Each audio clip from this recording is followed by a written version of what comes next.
And welcome back to A Neighbor's Choice Radio. I'm David Gornoski, the founder of A Neighbor's Choice. You can visit aneighborschoice.com. Type in my name all over Google. You'll see the articles all these different publications carry. My central theme is no victim, no crime, no matter what it is.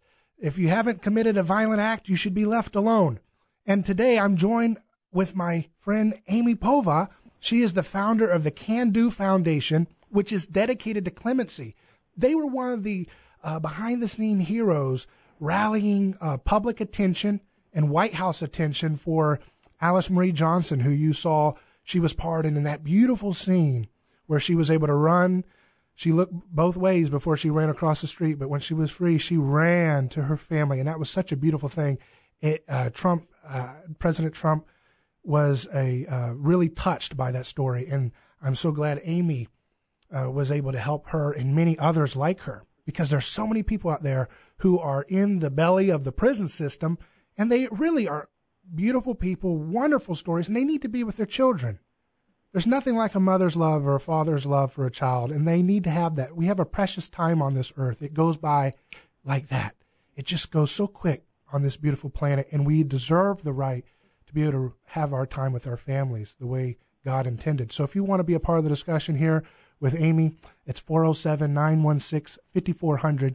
And Amy, you were telling me about your situation you experienced where you were roped into this massive drug operation against your ex-husband. And so you were telling us about how it was even hard for you to even rent a car where you were. Right. Well, I think we got the picture, so right. I don't need to dwell on that. But what people need to understand is that the people who get 10 to 20 to life are people who went to trial, who exercised their Sixth Amendment right to a trial. The mandatory minimums that they implemented in the 80s, they only apply to people who say no to the government, I will not work with you, to help convict other people. And there's a misconception where people ask, why wouldn't you cooperate? Because they assume cooperation means just saying you're guilty and admitting what you did. That is not how you get a plea bargain. You have to give substantial assistance in the form of assisting the prosecution in convicting additional people. And there's a legal term. I can point people to it. It's mandatory. So I just wasn't interested in doing that. I don't think that that's ever what our founding fathers had in mind. And I now have a team of wonderful people who work with me. I have to give a shout-out to Enrica Caldwell, Cheryl Ward, and Patricia Williams.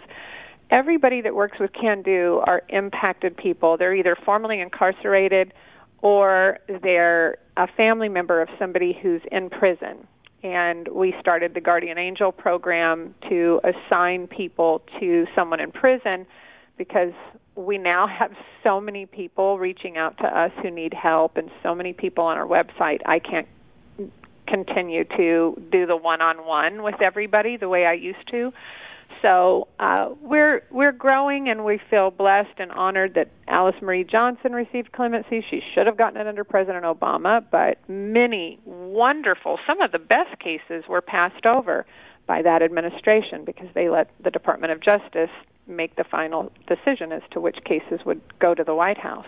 President Trump has signaled that he understands that system over there is broken, and that's why a lot of people are actually sending their petitions directly to the White House, and he's asking for lists of worthy candidates.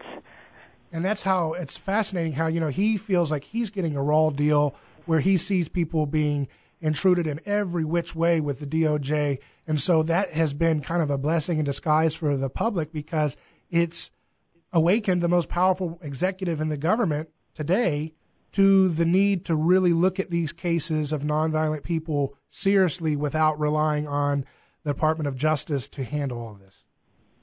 Right. And we hope that because there is some awareness that it's going to bear fruit. Of course, the jury's out. We don't really know. But I also have to mention Maureen Grisey is the head of our Guardian Angel program, and we work very, very hard to get some exposure for the additional people on our website who are just like Alice, who are serving, many of them are serving life sentences, and they were just one spoke inside a larger conspiracy. And again, you maybe just did one thing, but yet you're held responsible for everything that the kingpin did. And most of the cases that we're focused on, the guilty are already home because they cut deals. It's easier to get somebody who's extremely involved in the drug trade to cut a deal than somebody who's a very small minor participant, or a lot of the time women won't cooperate against a spouse or loved one. And so we're just trying our best to get some more of these cases the exposure that they deserve, because if not for Kim Kardashian seeing Alice's case, she would probably still be in prison. I mean, we were doing all that we could to try to lift her voice up and Skype her into universities and Google and YouTube, but connecting her with the Mike video op-ed that was on Twitter caught Kim's attention, and we need a lot more people stepping up to help with these additional people who are perfect candidates as well. And we're speaking here with Amy Povah. She is the founder of Can Do Foundation. CanDoClemency.com is her website if you want to read more about how you can help get petitions signed and delivered to the White House and make some noise, because it sounds like they are really inspired to do more beautiful acts of clemency to restore families. And Amy, I wanted to go back because you went through a prison ordeal yourself, and thankfully you were able to get out earlier than the original sentence because of clemency. But can you just walk people through who've never been in that situation, and it feels alien, it feels like something out there? What's it like to walk in, that first day when you've been convicted and you've got decades? What's it like to go into that prison situation? Well, for one, people really need to listen to the sentence, the number of years. And what was frustrating for me when I was in prison is it felt like there was a huge disconnect with the public feeling as if you committed a crime, like don't commit the crime if you can't serve the time, and these stupid little cliche sound bites that to me are very snarky and disconnected from any form of reality. 5 years maximum. I just don't understand why anybody should serve more than that for, I agree with you that if there's no victim, there should be no crime altogether. Right. But even under the current process, if we really are rehabilitating people, you're not a better person at 6 years or 7 years or 8 years or 10 or 20 walking out that door. In fact, you're less employable. You're not up to the minute with technology, and walking in with a 24-year sentence or some of these people that are serving life, I can promise you it's hard to breathe because you're carrying the weight of decades. And there were days when I would kind of gasp for air because you can't envision your out date. Right. And you don't know whether you're getting out. And the day I walked on the compound, there was a lot of tension because there had been, a squabble, and it was apparently a lover's quarrel, but somebody had their face cut. And so I literally thought, oh, my God, this is just like the movies. This is a nightmare. I'm not going to survive this. In reality, that was actually a very, very rare situation. In fact, nothing like that ever happened in the 9 years that I was there again. But it did affect me and traumatize me in that moment. And then as I settled in, I realized most of the women were just like me, which is why when I got out, I first only focused on women, where they just had minor participation or peripheral contact or exposure due to their relationship, and they were serving 20 to life.